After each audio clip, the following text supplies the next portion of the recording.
Hey everyone, welcome back to Furniture Warriors. If you haven't been here before, my name's Jim, and I work with my wife Cindy on painting up, restoring furniture, making statement pieces.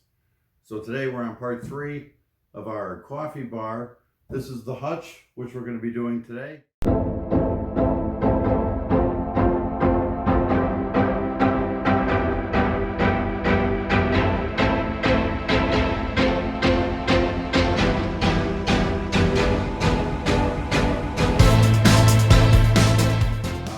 First thing we're going to do is we're going to start taking things apart. We're going to take the back out of it.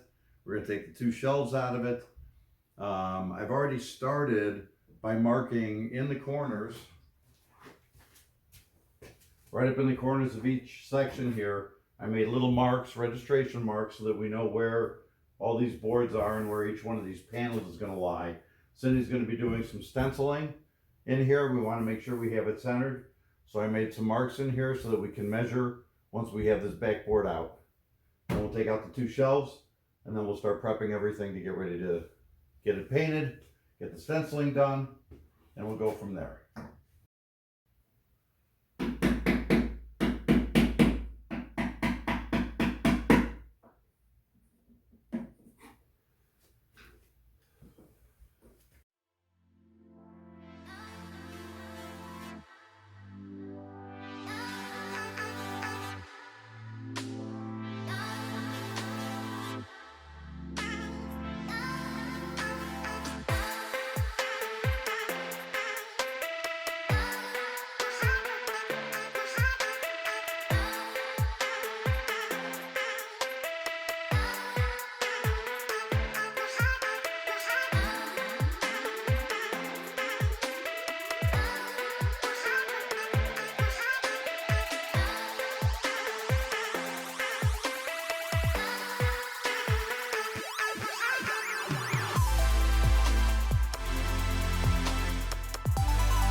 Okay, so we took the back off of this so we could work on the back on our stenciling on that.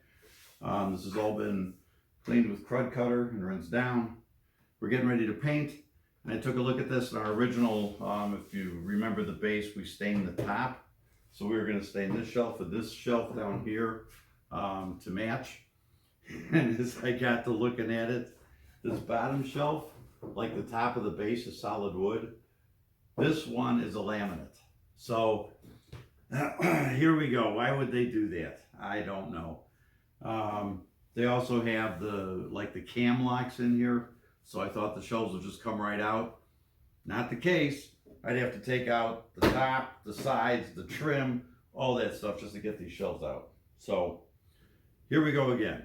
So what we're going to try to do is, since this shelf here is actually a laminate, and I don't think we'll be able to sand it properly without burning through the laminate, we're going to flip this over, we're going to get the painting done, and then we're going to try some gel stain on this and see if we can match it to the top we have, and see if we can come relatively close to matching.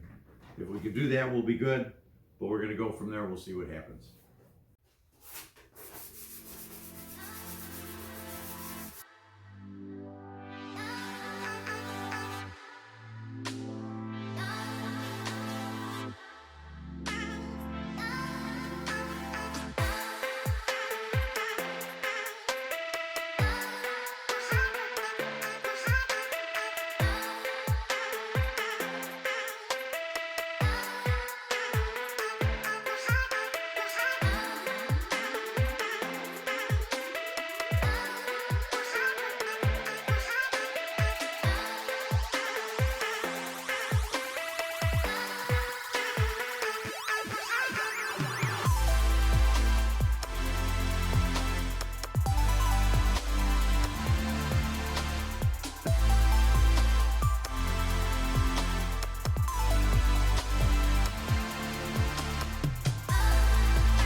and start painting this. See if we can get the first coat done on this. And this will be for all those places where we're not doing the stain.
Okay, so this is the back to the hutch.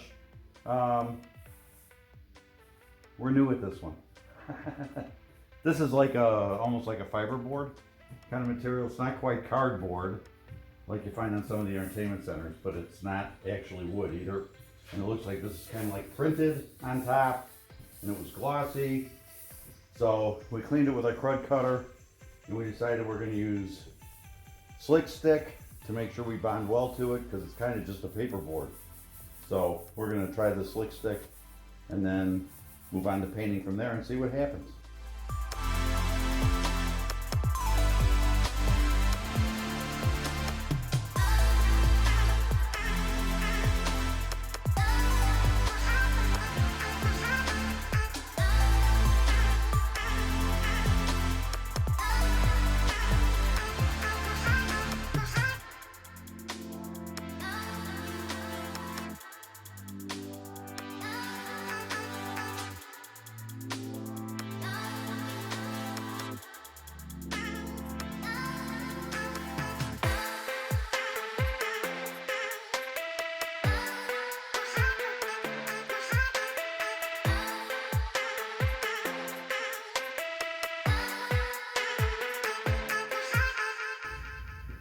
By the way, gang, when you're cleaning stuff up, make sure that you clean the edge of this on your slick stick. Make sure that you don't have any paint dripping down here from when you've poured it or however you do it.